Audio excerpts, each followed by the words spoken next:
कधीपासून या चिण्याची वाट पाहते. बसला असेल भूमितीची प्रमेय पाठ करत. घाबरटच कुठला. सकाळीच उठून चिन्मय साहेब गेले असणार त्यांच्या फेवरेट शेंद्र्या मारुतीला प्रदक्षिणा घालायला, नाहीतर गणपतीची टेकडी चढायला. साधी प्रमेय पाठ होत नाहीत त्याला. दरवर्षी शाळेच्या मैदानी शर्यतीत हा पहिला येतो आणि सायकल तर 5 मिनिटात शिकला आणि म्हणे गणिताची भीती वाटते. ह्याला तर ना हेच गणित सुटेनासं झाले. म्हणूनच सांगा, मारुतीने सोडवली होती का हो ही गणित कधी? गणपती बाप्पाने केला होता का पाठ पायथागोरसच्या सिद्धांतांचा? हा चिनू म्हणजे ना अगदी मॅड आहे. तरी मी त्याला नेहमीच सांगते, माणसाने स्वतःवर विश्वास ठेवावा. म्हणजे माझे नाना आजोबा म्हणतात, मला नेहमी सांगतात, जर काही अडचण आलीच असेल तरच मोठ्या माणसाकडून सल्ला घ्यावा, त्यांच्याकडे जावं. चला तर मग स्टुडिओत आज आपण आपल्याला भेटायला अशीच काही मोठी माणसं आली आहेत, तर त्यांचा परिचय करून घेऊया. माझं नाव श्रीमती अनसुया पदीर. मी नेरळहून आले. परिचय करून द्यायचा म्हणलं तर मी तुमच्यासारखी आदिवासी मुलगी, म्हणजे मी तुमच्या वयामध्ये असताना शाळेमध्ये जायला लागले. आदिवासी मुली खूप कमी शिकत होत्या, पण त्यातले मी शिकले नेरळपर्यंत. नेरळलाच माझा जन्म झाला, तिथे माझं शिक्षण झालं 4थी पर्यंत. पुढे मी पुण्याला गेले आणि पुण्याहून 11वी झाल्यानंतर नंतर मग मी सोशॉलॉजीहून BA केलं आणि त्याच्यानंतर थोडंसं समाजकार्यामध्ये आवड आल्यामुळे आदिवासी असल्यामुळे आदिवासींच्या समस्या मला खूप जाणवायला लागल्या आणि या थोड्याफार कमी करण्याकरता आपल्याला काही करता येईल का, मग त्या समाजात जाऊन मी थोडं काम करत आहे. कोतवालवाडी ट्रस्ट या संस्थेमध्ये मी सध्या काम करते आहे. तेथे आमची 60 मुलं वसतिगृहात आहेत. आज 40 विद्यार्थी आहेत आणि 20 विद्यार्थिनी आहेत आणि ह्या आता आपल्याला 20 विद्यार्थिनींच्या पुढे खूप मोठ्या संख्येत वाढ करायची आहे आणि मला त्याची आवड आहे. मी समाजाचे सगळा जे दारिद्र्यपणा आहे तो घालवण्याकरता काम करण्याची माझी इच्छा आहे. त्यातच मी माझं आयुष्य संपवणार आहे.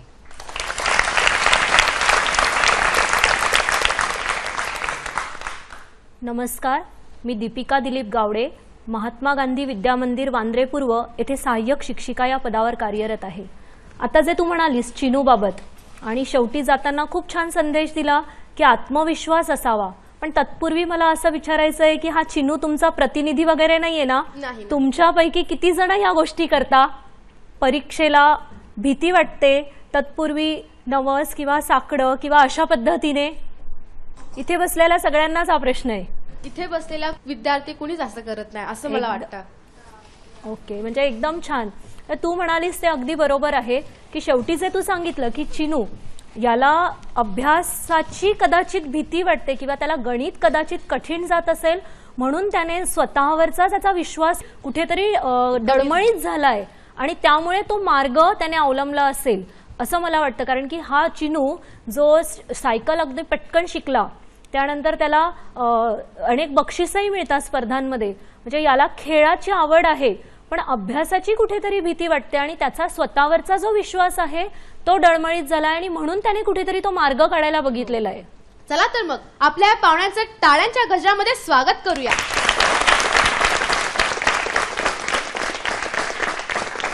चला आता आपण आपल्यासारख्याच मुलांनी तयार केलेली अशी एक व्हिडिओ क्लिप पाहूया.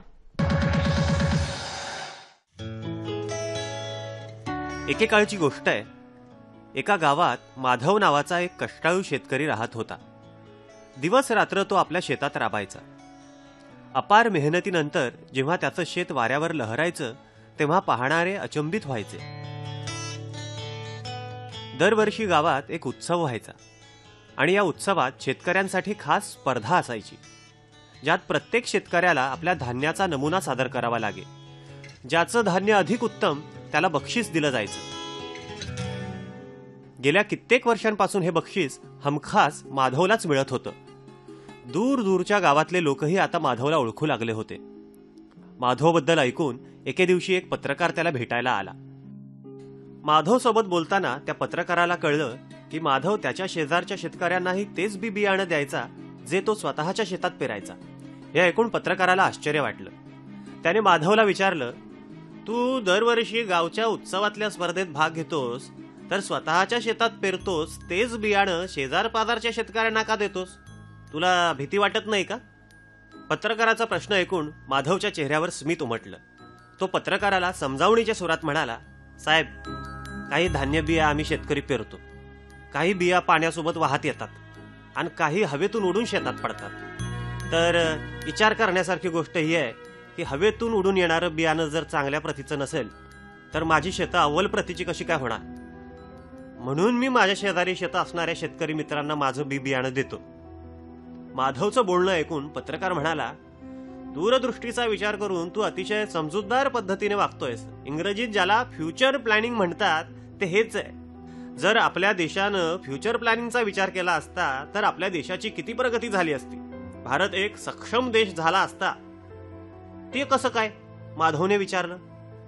ते असं, पत्रकार सांगू लागला, जेव्हा आपण प्रत्येक गावाखेड्यात रोजगार आणि शिक्षणाची बीज पेरू तेव्हा येणाऱ्या काळात प्रत्येक जण शिक्षित असेल आणि प्रत्येकाकडे रोजगार असेल.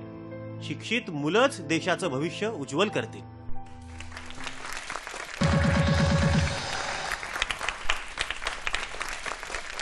आता या व्हिडिओ क्लिपमध्ये आपण पाहिलं की याच्या माध्यमातून आपण सर्वांना शिक्षणाचं महत्त्व सांगण्यात आलं आहे. तर तुम्हापैकी कोणाला आपले विचार मांडावेचे असतील? मेरे ख्याल से शिक्षा बहुत ज़्यादा ज़रूरी है आज के लिए, क्योंकि आजकल जो दुकानदार होते हैं या फिर कोई गवर्नमेंट ऑफिसर होते हैं, कोई भी आजकल लोगों को ठगा जा रहा है क्योंकि उन्हें इतनी प्रॉपर जानकारी नहीं है किसी भी चीज़ के लिए. तो मेरा मानना है कि हर किसी को, यहाँ तक कि आजकल 5 साल के बच्चे तक को अच्छी जानकारी होनी चाहिए ताकि वो समझदारी से समझ पाए सब कुछ. माझ्या मते जेव्हा आपण लहान असतो तेव्हापासूनच म्हणजे आपल्या पेरेंट्सनी आपल्याला, म्हणजे प्रत्येकाच्या पेरेंट्सनी आपल्याला शाळेत पाठवायला पाहिजे. जे शिकत नाही आहेत त्यांनी, जे शिकतायत त्यांना सांगायला पाहिजे की तुम्ही जाऊन शिका. आणि असंच आपण लोकांना हा संदेश पोहोचू शकतो की जे शिकतायत, जी मुलं शिकतायत ती दुसऱ्या मुलांना सांगू शकतात. किंवा आपल्या बाजूला कोणी अशिक्षित राहत असेल तर त्यांना पण सांगू शकतो की तुमच्या मुलांना प्लीज तुम्ही शाळेत पाठवा. आणि असंच जी मुलं असतील ती शिक्षित बनतील. चला आता आपण आपल्या पाहुण्यांना विचारूया की त्यांच्यामध्ये शिक्षणाचं महत्त्व काय. शिक्षणाचं बरंच असं महत्त्व आहे. आता आपण ही जी क्लिपिंग बघितली याच्या अनुषंगाने जरा मी बोलू इच्छिते की यातला जो माधव होता तो सर्वात प्रथम आपण बघितलं की माधव हा काय होता, मेहनती होता. आणि तो आणि इतर सगळे तेच बीज रोवायचे, पण त्याचं जे काही फळ होतं किंवा त्याचं जे काही पीक होतं ते उत्तम दर्जाचं होतं. तर सगळ्यात महत्त्वाचं म्हणजे इथे असणारे त्याचं जे कष्ट होतं, त्यांनी जी मेहनत केली होती, जे प्रयत्न केले होते त्याने ते श्रद्धेपूर्वक केले होते आणि त्यात समर्पण होतं. त्यामुळे त्याचं जे फळ मिळालेलं होतं ते उत्तमच होतं, गोडच होतं, कारण की सगळ्यांनी सारखंच बी रोवलं होतं. आणि त्याच पद्धतीने त्याने जे पुढे दुसरा हे सांगितलंय की तो जे बी रोवतो तो इतरांना सुद्धा देतो. आणि अशा पद्धतीने त्याने आपल्याबरोबर इतरांचा विकास केला जेणेकरून त्याचा पुन्हा त्यालाच फायदा होणार आहे. अशा पद्धतीने शिक्षणामधनं सुद्धा आपल्याला हाच संदेश रुजवायचा आहे की आपण शिक्षण घ्यायचंय आणि त्या शिक्षणाचा फायदा आपल्याला पर्यायाने आपल्या समाजाला आणि देशाला झाला पाहिजे, तर देशाची प्रगती होणार आहे. मलाही असं वाटलं की एक तर आपला भारत देश हा कृषीप्रधान देश आहे. आजच्या मुलांना विचारलं तुम्हाला पुढे काय व्हायचंय तर मला वाटतं खूप कमी मुलांना वाटत असेल की मला शेतकरी व्हायचंय. पण मला असं वाटतं की याच्यातून आपण हा धडा घेतला पाहिजे की अनेकांना शेतकरी होण्याची इच्छा निर्माण व्हायला पाहिजे. आणि शेतकरी होण्याची इच्छा झाली तर आपला देश खूप मोठा सुखी होईल. आता त्यांनी म्हटले की विविध प्रकारचे रोजगार त्याच्यातून मिळतील आणि सक्षम नागरिक तुम्हाला बनायला खूप मोठी संधी या कृषीमधून मिळणार आहे. म्हणून कृषीमध्ये जाण्याकरता तुमच्या या क्लिप करता मला खूप आनंद वाटला की आपल्या सगळ्यांची मनं तिथे वळवून घेतली जातील आणि आपण कृषीकडे नक्की वळाल असं मला वाटतं. शिकणे हे फार गरजेचे असते, कारण शिकल्यामुळे आपल्याला रोजगारही मिळू शकतो आणि आपल्याला एक समाजात स्थान, एक माणूस व्यक्ती म्हणून एक स्थान मिळते. मला असं वाटतं की शिक्षण फक्त लिहिणे किंवा वाचणे इतकंच मर्यादित नाहीये. शिक्षणामुळे अनेक गोष्टी डेव्हलप होतात. जसं माणसाचा विचार करण्याचा दृष्टिकोन बदलतो, तो स्वतःच्या मेंदूने विचार करायला लागतो. आतापर्यंत अशिक्षित लोक जे आपले पूर्वज सांगत आले आहेत तेच विचार करतात, पण जर तोच माणूस शिकला तर तो स्वतःचंही काहीतरी मत मांडू शकेल असं मला वाटतं. तर शिक्षणामुळे कोणालाही स्वतःचं मत मांडण्याची एक संधी मिळते. आपण कधीही स्वतःसाठी न जगता माधवसारखं दुसऱ्यांसाठी काहीतरी केले पाहिजे. शिक्षण हे आपल्यासाठी खूप गरजेचं आहे, कारण शिक्षणामुळे आपल्याला हक्क, अधिकार, जबाबदाऱ्या यांची जाणीव होते. त्याचप्रमाणे आपण कोणत्या गोष्टीवर विश्वास ठेवावा, कोणत्या गोष्टीवर ठेवू नये याची सुद्धा आपल्याला प्रॉपर जाणीव होते. म्हणून आणि शिक्षणातून आपल्याला ज्या गोष्टी आहेत खऱ्या आहेत की नाहीत त्याची सुद्धा जाणीव होते. म्हणून शिक्षण हे गरजेचे आहे. शिक्षणामुळे आपल्यावरचा विश्वास वाढतो आणि आपली एक अशी श्रद्धा निर्माण होते की आपण ज्या समाजातल्या अंधश्रद्धा वगैरे आहेत त्यांच्यावरनं आपलं लक्ष दूर करून आपण आपल्या पुढच्या भविष्याचा पाया पण श्रद्धा आणि विश्वासाच्या जोरावर बळकट करू शकतो. अगदी बरोबर. तू म्हणालीस ते बरोबर आहे की शिक्षणामुळे आपल्याला श्रद्धा आणि अंधश्रद्धा म्हणजे योग्य काय आणि अयोग्य काय अशा पद्धतीने विचार करायला समजते. मला वाटतं अनुभवातून शिक्षण खूप महत्त्वाचं आहे. कारण आपण जेव्हा अनुभवातून शिक्षण घेतो तेव्हा आपल्याला प्रॅक्टिकली कळतं की काय समस्या आहेत, त्याच्यावर काय उपाय केले पाहिजेत. आणि मला वाटतं ते खरं शिक्षण आहे. त्याच्यामुळे आपल्या विचारांचा दर्जा वाढतो व आपल्याला काय खरं आहे, खोटं आहे, कशावर विश्वास ठेवावा हे कळतं आणि आपलं व्यक्तिमत्व पण सुधारतं. शिक्षणामुळे आपल्याला हे कळतं की योग्य काय आणि अयोग्य काय. त्यांनी आपल्याला अंधश्रद्धा बद्दलही कळतं की कशावर श्रद्धा ठेवावी आणि कशावर नाही. त्याने आपला आत्मविश्वासही वाढतो आणि आपल्याला स्वतःवर विश्वास ठेवायची क्षमता मिळते. बरं, म्हणजे श्रद्धा कशावर ठेवावी हा मुद्दा आहे. श्रद्धा कशावर ठेवावी आणि कोणावर ठेवावी. श्रद्धा हमें अपने आप पे रखना चाहिए. पूरा मतलब हमारे जो मन है मतलब हम ही सही है, ऐसा नहीं, ओवर कॉन्फिडेंस नहीं. हाँ, लेकिन वो कॉन्फिडेंस होना चाहिए हमारे अंदर कि हाँ हम भी करेक्ट है, हम भी सही है. हमें अंधश्रद्धा नहीं रखना है कि मैं ये नहीं कर पाऊंगी या मैं नहीं कर पाऊंगा, मुझसे होगा ही नहीं, मैं कर सकता हूँ, मैं करूँगा, ये होती है श्रद्धा. कर पाऊंगा, कर पाऊंगी नहीं, ये अंधश्रद्धा नाहीये. ही अंधश्रद्धा नाहीये, तो आत्मविश्वासाचा अभाव आहे. हाँ, तो वो जो नेगेटिव है वो हमारे ऊपर है ना कि अंधश्रद्धा रखना है हमारे ऊपर की श्रद्धा रखना है. तर याच्यामध्ये सगळ्यात महत्त्वाचा मुद्दा म्हणजे आपले विचार. आपले विचार हे पॉझिटिव्ह, दॅट इज द सकारात्मक पाहिजे. सकारात्मक विचार असतील तर त्या पद्धतीने आपण वागतो आणि त्या पद्धतीने आपलं बिहेवियर असतं. म्हणजे एक असं म्हटलं जातं की तुम्ही जेव्हा विचार पेरतात तेव्हा कृती उगवते. बरोबर आहे, दॅट इज द ऍक्शन. कृती पेरतात तेव्हा ती सवय होते, दॅट इज द हॅबिट. सवय पेरतात तेव्हा त्यातनं नीती तयार होते तुमची, दॅट इज द कॅरेक्टर. म्हणजे ऑल दॅट थिंग्स, म्हणजे या सगळ्या गोष्टी कशावर अवलंबून आहे, तुमच्या विचारांवर. आणि विचारांवर श्रद्धा असली पाहिजे. मग ते विचार पॉझिटिव्ह, दॅट इज सकारात्मक असले पाहिजे. म्हणजे आपल्या विचारांवर श्रद्धा, पण ते विचार सुद्धा आपले सकारात्मक पाहिजे. विज्ञान आणि तंत्रज्ञान इतकं पुढे गेलेलं आहे आणि ते तुम्हाला स्वीकारायचं आहे तरुण पिढीला. त्याच्यामुळे श्रद्धा ही श्रद्धेच्या ठिकाणी राहणार आहे. अंधश्रद्धा हा अगदीच बिलकुल वेगळा विषय आहे. श्रद्धा ही श्रद्धाच आहे. श्रद्धेमुळे माणूस किती पण लहानाचा मोठा होऊ शकतो आणि आपला विकास करू शकतो. मात्र आपला विश्वास पाहिजे. आपण त्या दृष्टीने आपली दृष्टी तेवढी लांब जायला पाहिजे आणि म्हणजे श्रद्धेवर प्रेम आपलं प्रत्येकाचं असायला पाहिजे. मी एक तुम्हाला एक दोन उदाहरण सांगू शकते. एकलव्याची गोष्ट तुम्हाला सगळ्यांना माहिती असेल. आता हा मुलगा जेव्हा द्रोणाचार्यांच्याकडे गेला धनुर्विद्या शिकण्याकरता तेव्हा त्यांनी नाही म्हणून सांगितलं. परंतु तरी त्याची एवढी श्रद्धा होती की त्यांनी नाही म्हणून त्यांनी त्या श्रद्धेकडे तो थांबला तिथे आणि त्यांनी मातीचा पुतळा करून तिथे त्यांनी ते शिक्षण पूर्ण केलं. म्हणजे ही श्रद्धा, या श्रद्धेमुळे तो मोठा झाला, ते शिक्षण पूर्ण केलं आणि खूप मोठा धनुर्धारी तो झाला. म्हणजे श्रद्धा आणि अंधश्रद्धा हे दोन्ही वेगळे विषय आहेत. श्रद्धेमुळे आपण खूपपर्यंत जाऊ शकतो आणि म्हणून आपल्याला सगळ्यांना माहिती आहे की रामायण महाभारतामध्ये सुद्धा रामाला जेव्हा 14 वर्षाची जेव्हा वनवास भोगावा लागला तेव्हा भरताने त्यांच्या पादुकाची पूजा केली 14 वर्ष आणि रामराज्य अतिशय सुंदर चालवलं. ही तेवढी श्रद्धा, प्रेम, विश्वास, निष्ठा आणि एकता हे सगळं ह्या दृष्टीने आपण श्रद्धेकडे बघायला पाहिजे. श्रद्धा ही श्रद्धाच आहे. श्रद्धा ही श्रद्धाच आहे आणि श्रद्धेची स्थानं वेगवेगळी असतात. म्हणजे आता जसं तुम्ही सांगितलं की श्रद्धेमध्ये स्वतःवर आत्मविश्वास असावा, तसा श्रद्धेची वेगवेगळी स्थानं असतात. कोणाची आईवर श्रद्धा असते, कोणाची गुरुजनांवर असते. आपण जे काम करतो त्याच्यावर पण आपली श्रद्धा पाहिजे. म्हणजे तुम्ही विद्यार्थी म्हणून जेव्हा अभ्यास करता तो पूर्ण श्रद्धेने केला पाहिजे आणि त्याच्यासाठी प्रयत्न केले पाहिजे. मग अशा पद्धतीने जेव्हा तुम्ही श्रद्धा ठेवाल तेव्हा त्यासाठी तुम्ही कष्ट कराल, हार्डवर्क घ्याल आणि त्यातनं तुम्हाला यश हे निश्चितच आहे. आता बघा, शिकण्याच्या वेगवेगळ्या पद्धती आहे. कोणाला ऐकून, कोणाला वाचून आणि वेगवेगळ्या पद्धतीने शिकता येतं. आणि जसं एकलव्याचं आपल्याला उदाहरण दिलं की एकलव्य जो शिकला तो त्या श्रद्धा ठेवून शिकलेला आहे. तसंच आपण शाळेत बघतो की शिक्षक एकच आहे, शिकवणारी व्यक्ती एकच आहे, पण शिकणारे वेगवेगळे असतात आणि प्रत्येकाचा त्या शिक्षकाबद्दल असणारी श्रद्धा ही कमी अधिक असते.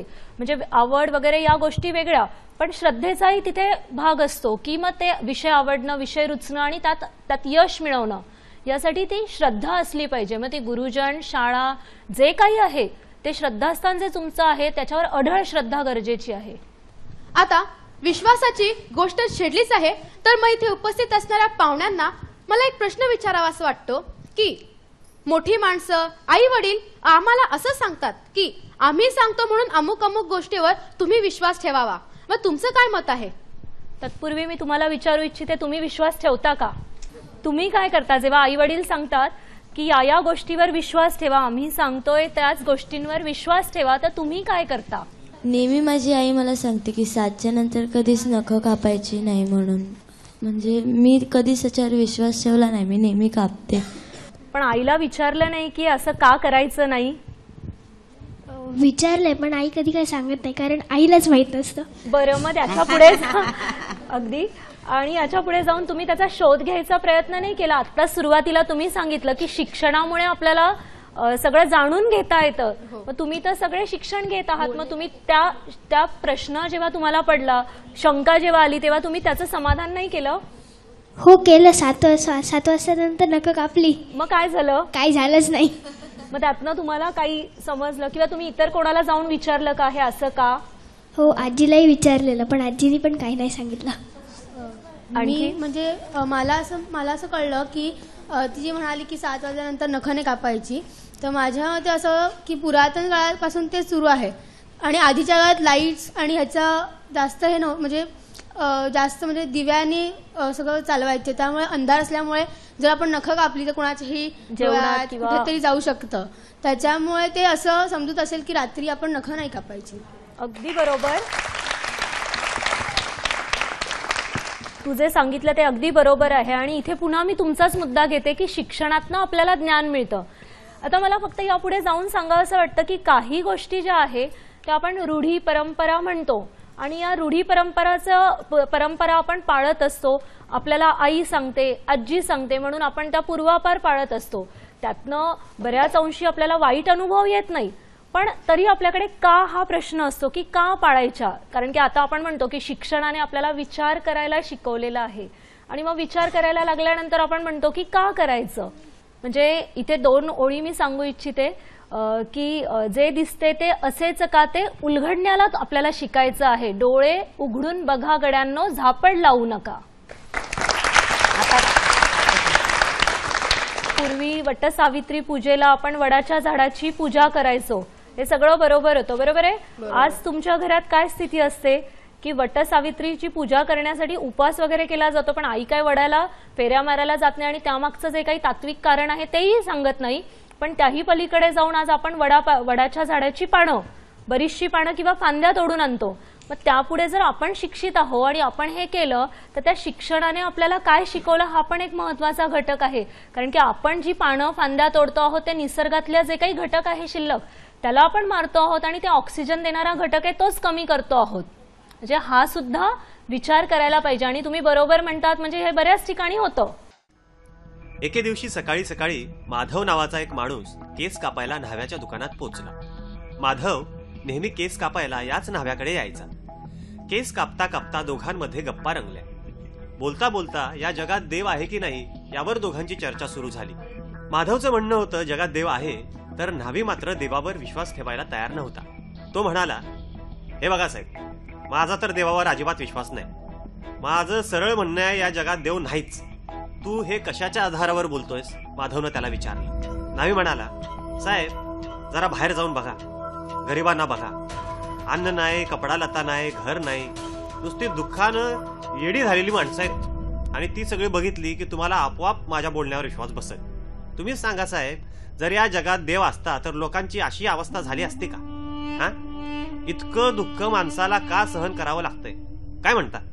न्हाव्याचं बोलणं ऐकून माधव अंतर्मुख झाला. तो न्हाव्याबरोबर अधिक वाद घालू शकत नव्हता. केस कापून होताच तो दुकानाबाहेर पडला. न्हाव्याच्या दुकानाबाहेर येऊन 2-4 पाऊलच चालला असेल तोच माधवला एक इसम दिसला. त्या माणसाचे दाढी केस वाढलेले होते. त्याच्याकडे पाहून असं वाटत होतं जणू याला न्हाव्याच्या दुकानात जाऊन काही महिने झाले असतील. त्याला पाहून माधव पुन्हा न्हाव्याच्या दुकानाकडे गेला आणि न्हाव्याला म्हणाला, मला तर वाटतंय या जगात न्हावीच नाहीये. हे ऐकून न्हावी गोंधळला. काहीशा रागाच्या सुरात तो म्हणाला, साहेब असं काय बोलताय तुम्ही? आताच तर माझ्याकडनं केस कापून गेलात की तुम्ही. हा, तुम्हाला सरळ दिसतंय की मी एक न्हावी आहे. यावर माधव उत्तरला, अरे खरंच या जगात न्हावी असता तर तुझ्या दुकानाजवळच मला एक दाढी केस वाढलेला माणूस कसा दिसला असता. त्यावर तिरमिरत न्हावी म्हणाला, आता कुणी महिनोन महिने न्हाव्याच्या दुकानात आलाच नाही तर त्याचे दाढी केस तर वाढणारच ना, यात न्हाव्याचा काय दोष? हेच तर मी म्हणतोय, माधव बोलू लागला. देव तर आहे, पण माणसाचा त्याच्यावर विश्वास नसेल, त्याच्या प्रती आस्था नसेल तर माणसाला स्वतःच्या व्यथांमधून मुक्ती कशी मिळणार? हे खरं आहे की परमेश्वराला आपण बघू शकत नाही, पण हेही तितकंच मोठं सत्य आहे की देवावरचा विश्वास आपल्याला दुःख व्यथांसोबत लढायला शक्ती प्रदान करतो. म्हणूनच या जगातील कोट्यवधी लोक ईश्वरावर आस्था ठेवून सत्कृत्य आणि सत्कर्म करतायत. आता या व्हिडिओ क्लिप मध्ये आपण पाहिलं की माधव नावाच्या व्यक्तीने एक प्रश्न उपस्थित केला की या जगामध्ये देव आहे की नाही. तर माझ्या मित्रमैत्रिणा जर त्यांना कोणाला आपले विचार मांडावे असतील. आजकल की मतलब जनरेशन को क्या हो गया क्या पता, स्टूडेंट्स लोग क्या समझते हैं कि भगवान के भरोसे बैठेंगे. अगर भगवान को मिठाई खिला दिया तो भगवान उनको 10th के बोर्ड में पास करा देंगे. हम लोग को भगवान को मन से मानना चाहिए और भगवान है दुनिया में. श्रद्धा आणि विश्वास ठेवला तर आपलं सगळं काम सफल होऊ शकतं आणि कोणतेही आपल्या मनात देव असेल तर आपलं कोणतेही काम अधुरं नाही राहणार, ते पूर्ण कधी ना कधी होणारच.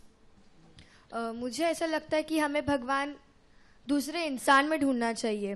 जैसे अगर एक भिखारी सड़क पर बैठा हुआ है और उसे ठंड लग रही है, अगर किसी ने जाके उसे चादर उड़ा दी तो ऑब्वियसली उस भिखारी के लिए वही इंसान भगवान है. बराबर. हे गृहीत धरून चाललो की जे काही चांगलं होणार ते जर मी आता चांगलं केलं तरच ते भविष्यामध्ये त्याचं आपल्याला चांगलं फळ मिळणार. आणि जर आता आपण वाईट काम केलं तर त्याचं ऑफकोर्स आपल्याला वाईट फळ मिळणार. तर आपण हे गृहीत धरून चाललो तर ह्याच्यावरून हा प्रश्नच निर्माण नाही होणार की देव आहे की नाही. माझा असा प्रश्न आहे की काय काय लोक देवाच्या नावाने पैसे माणसाकडून लुटतात, तर ते असं नाही व्हायला पाहिजे. म्हणजे देवाच्या श्रद्धा असते मनावरती पण ते तुटून जाते देवाच्या श्रद्धाच्या ह्याच्या, मग ते असं नाही व्हायला पाहिजे. तर त्याच्यावर काय बोलायचं? मुळात श्रद्धा म्हणजे एक अढळ विश्वास असतो. मग आता पुढचा प्रश्न आपला असा आहे की देव आहे की नाही. आधी मी इथे बसलेल्या सगळ्या प्रेक्षकांना किंवा विद्यार्थ्यांना विचारू इच्छिते की किती जण देव आहे असं मानतात. ओके, मग पुन्हा आपण विज्ञानाचा विचार केला तर तुम्ही त्याचा अनुभव घेतला आहे का? आता बरेच हात वरती होते. त्याचा अनुभव घेतलाय. मग आपल्याला विज्ञान सांगतंय की जी गोष्ट आपण प्रत्यक्ष बघून पडताळून वैज्ञानिक तत्वावर स्वीकारतो तीच आहे. पण पुन्हा पुढे जाऊन सांगावंसं वाटतं की हा एक श्रद्धेचा भाग आहे. पुन्हा देव आहे की नाही हा श्रद्धेचा भाग आहे. म्हणजे देव आहे म्हणणाऱ्यांची त्याच्यावर असणारी श्रद्धा आणि देव नाही हा सुद्धा म्हणणारा जो गट आहे त्यांची त्या नसण्यावर श्रद्धा आहे. म्हणजे मुळात श्रद्धेचा भाग आहे. आता पुन्हा अगदी दैववादी होऊन सुद्धा आपल्याला चालणार नाहीये. म्हणजे तुम्हाला सगळ्यांना ती एका व्यक्तीची गोष्ट माहिती असेल की लहानपणापासून आपण ऐकतो की त्याची देवावर अगाढ श्रद्धा असते आणि त्या श्रद्धे एकदा पाऊस खूप जोरात येतो आणि सगळं पाणी तुंबायला लागतं, सगळं गाव सोडून जातं, पण तरी तो म्हणतो की मला देव वाचवायला येणार. मग सगळं गाव निघून गेलेलं असतं. तिथनं पहिली व्यक्ती येते, त्याला म्हणते चल मी तुला घेऊन जातो. तो म्हणतो नाही माझा देव येणार. दुसरी व्यक्ती येते, त्याला सांगते की चल मी तुला घेऊन जातो. तो म्हणतो नाही माझा देव माझं रक्षण करणार. तिसरी येते तरी तो जात नाही आणि शेवटी काय होतं पाण्यात तो पूर्ण अकंठ डुंबतो आणि त्याचा मृत्यू होतो. आणि व्हॉटेवर ज्या आपल्या काही संकल्पना आहे आपण ऐकलेलं असतं की मग पुढे जाऊन आपण पुन्हा देवाला भेटतो वगैरे, मग त्या अनुषंगाने तो पुढे जातो आणि देवाला विचारतो की मी तुझ्यावर एवढी श्रद्धा ठेवली, माझा तुझ्यावर एवढा विश्वास होता, पण तू काय मला सोडवायला आला नाहीस किंवा तू मला वाचवलं नाही. तर देव त्याला विचारतो की मी आलो नाही तर मग ते 3 व्यक्ती कोण होत्या.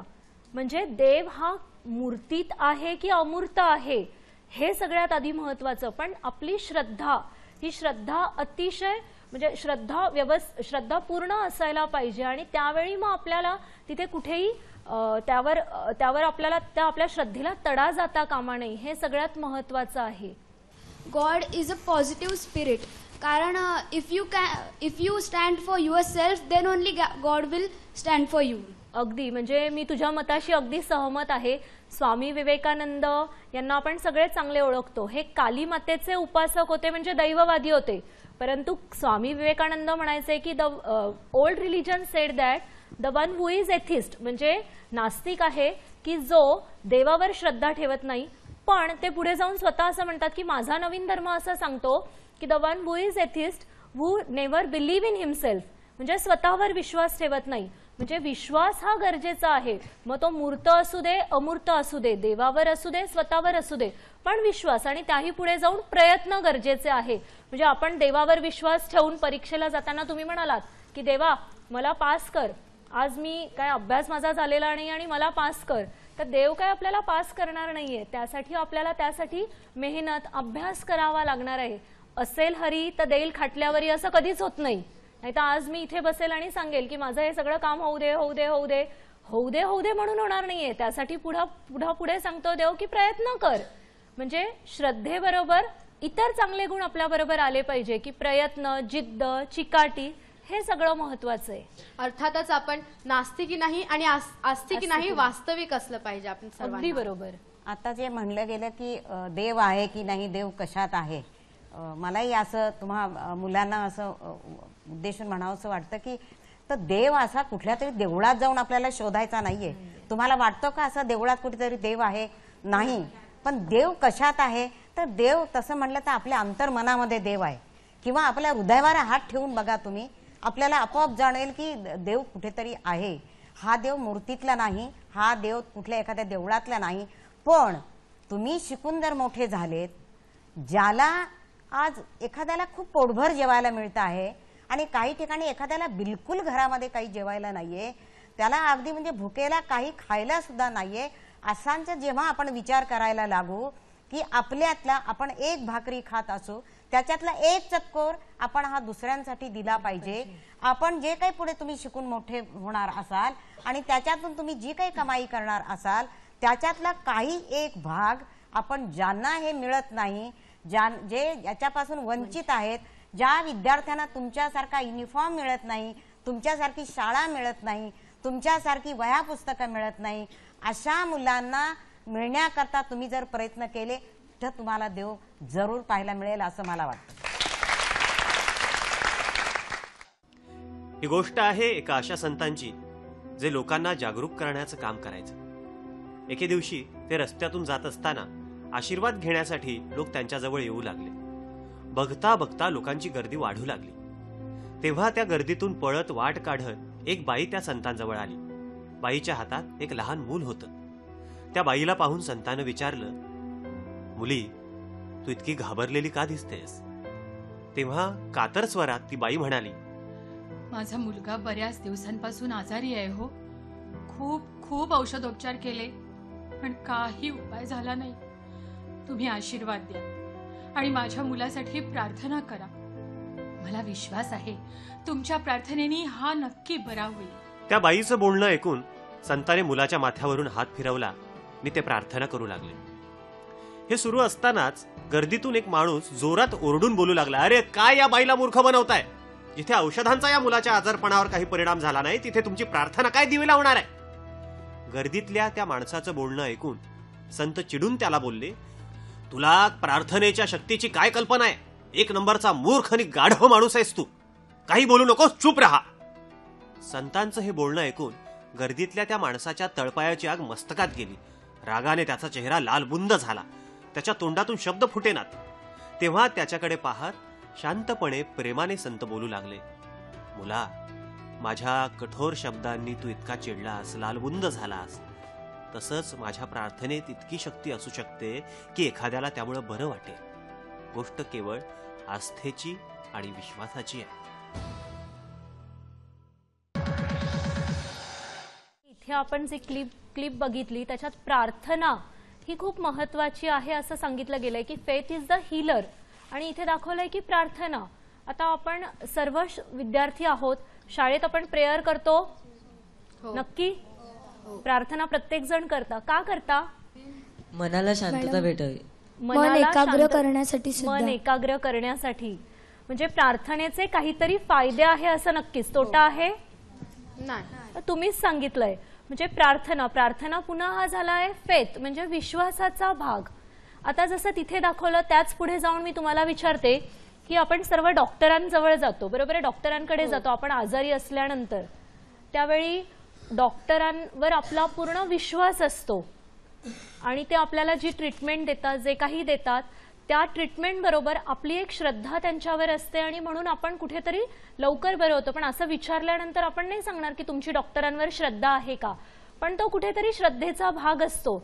आणि प्रार्थना हा सुद्धा एक श्रद्धेचा भाग आहे. श्रद्धा ही मुळात मनोगुण आहे, म्हणजे त्याच्यामुळे मनाला शांतता मिळते. म्हणजे प्रार्थना केल्यामुळे आपलं मनोधैर्य उंचावतं, म्हणून आपण प्रार्थना करतो.